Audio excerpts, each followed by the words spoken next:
kui 40 aastal, siis me ei saanud enam siia kooli tulla. Siis ta muutus kõik.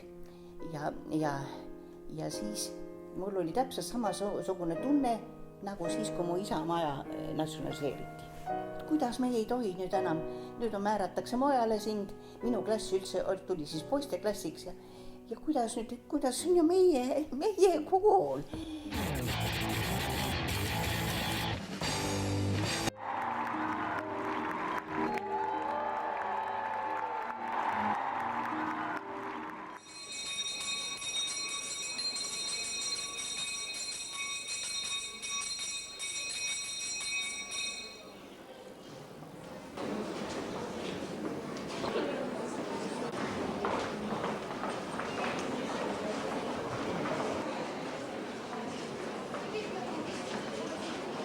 Paraku ainult 15 lendu jõudis ära õppida enne 40. aastat.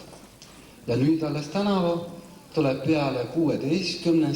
See 16. lend, kes siis on esimene lõpetaja peale seda.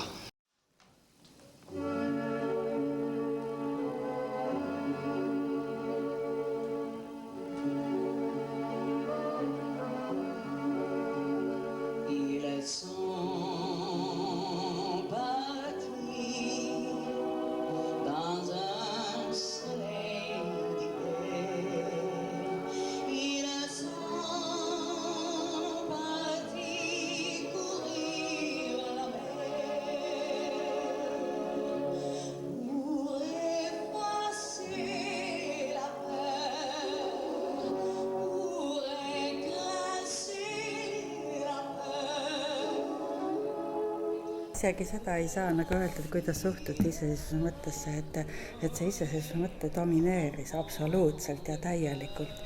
Nii, et see iseseisvus mõtte domineeris absoluutselt ja täielikult ka siis, kui eest ei olnud veel iseseise. Et see on nagu kõige vapustav. See ka, et kuigi tundus, et kuidas see iseseisvus saab olema. Ja seda keegi ei kujutanud ette, aga kõik olid veendunud, et see iseseisvus saab olema juba siis, kui siin oli 100 000 Nõukogude sõjaväelast, kui siin olid kõik need raketibaasid, hävitajate baasid, kui need hävitajad, kui praegu 2 NATO hävitajad lendavad üle Eesti, siis on see asi, mis on uudisväärtuslik, mis pannakse lehte. Aga tollal need Nõukogude hävitajad lendasid regulaarselt üle Eesti. Nii et iseseisvus idee oli absoluutselt sügav veendumus, et see on meil käes. Uus Prantsuse lütseum oli alles tulekul. No see oli poliitiline otsus tol ajal, et tuleb taastada kõik Eesti-aegsed institutsioonid, nende hulgas ka Tallinna Prantsuse lütseum. Nii et see ei olnud minu algatus. Algatus oli ikka endistelt lütseumlastelt, Iira Lemberg ja tema koolikaaslastelt ja siis, kui see poliitiline otsus oli juba toimunud ja juba linnavalitsusele ära kinnitatud, et uus kool avab uksed sellisel kuupäeval, siis alles hakati otsima direktorit ja muidugi seal oli mitu kandidaati ja siis lõpuks langes kandidaat siis minule, mulle tehti ettepanek. Noorim poeg sündis 91 ja mu vanim laps läks esimesse klassi 91. See õigustatud. Ma panin ta Lasnamäe kooli. Ta käis esimese aasta Lasnamäe koolis. Väga tore oli. Aga siis kevadel lugesin ma ajalehest. Ja ajalehes oli väike kuulutus. Niisugune kummaline kuulutus, et Prantsuse lütseum korraldab vastuvõtukatsed ja vastuvõtukatsed hariduse 3. Mingid Prantsuse lütseumit ei olnud olemas. Aga lehes oli kuulutus, et korraldatakse vastuvõtukatsed ja ma leidsin, et kui selline kuulutus on, ma pean ju seda kasutama.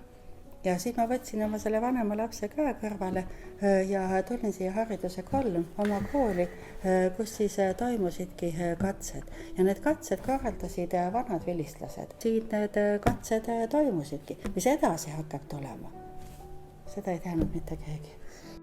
Ma ei olnud ei jah, ega ei, ma ei olnud üldse mitte midagi, ma olin täitsa indifferentne ja soovin mitte mingisugust ei olnud. Ja kuidas te siis lõpuks jõudsite otsusele öelda jah?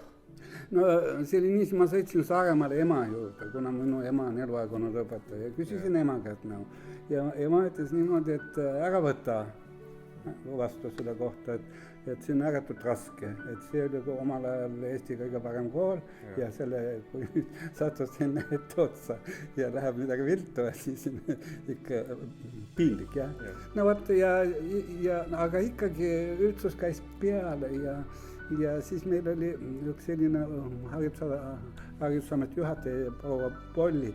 Tema seisukoht on selline, et kas härra Lesi võtab selle koha ja me teeme kooli ja kui ta ei võta, siis me ei hakka kooli tegema. Sügiseks tuli välja, et see kool on ikkagi olemas ja nad on rääkinud välja omale ka hoone ja nad on rääkinud välja omale direktori ja see kool alustaski siis 1. ja 2. klassiga.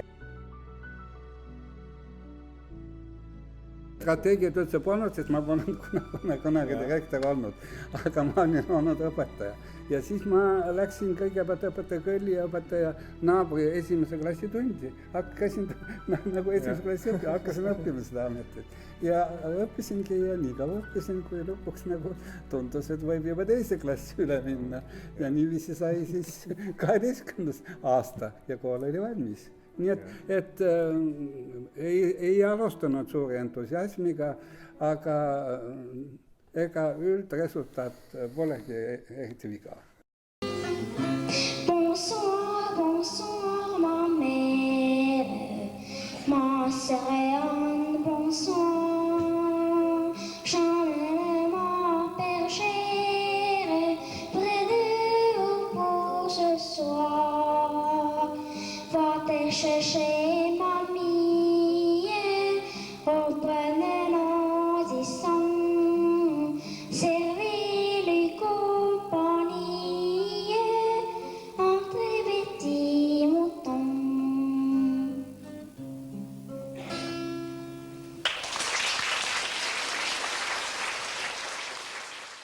Oma laps, kes siia sisse astus, et tema ongi siis see esimene lend, kes siis 1. klassist kuni lõpuni välja käis siin koolis. Et nende peal sai siis järgi praavitud ja katsetatud. Ja just see eksperimenteerimis ja see katsetamise julgus ja see valmisolek ja see, et nii palju nagu noori inimesi tuli tõesti nagu suure vaimustusega kaasa siia kooli tegema, et see oli niivõrd vahva. Ja kogu see taasiseseisvumise aeg, et nagu oled nagu hämmingus selles, et kuivõrd palju häid ideid inimesed on võimelised välja käima ja kuivõrd palju nende heade ideedega inimesed kaasa tulevad. See oli üdini positiivne periood.